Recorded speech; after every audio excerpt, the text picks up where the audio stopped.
There is always the news that we all keep hearing that the population of the world will become 10 billion and so on and so forth.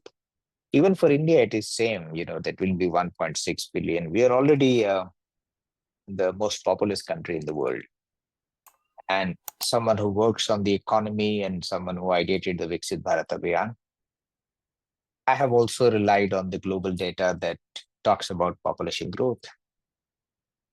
But of late, I've been thinking about a few things, and I'm finally arriving to a conclusion that I think we may be in for a sharp population degrowth, which effectively means that our net replacement rate may come down to one or less than one.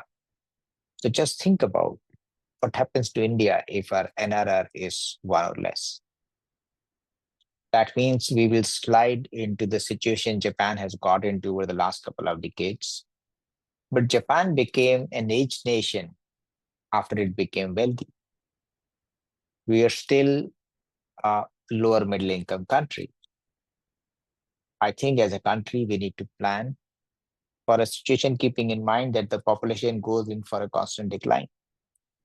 So we will have more senior citizens and less hands to work. Our dependency ratio would be skewed, and that is something that worries me. As someone who worked on ideating the Viksit Bharat Abhiyan,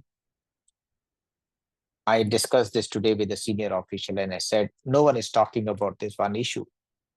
I think within the government, we need to start talking about it, start planning for it, that what happens if our net replacement rate becomes one or less the next decade to 2 decades. We have a serious crisis on the horizon.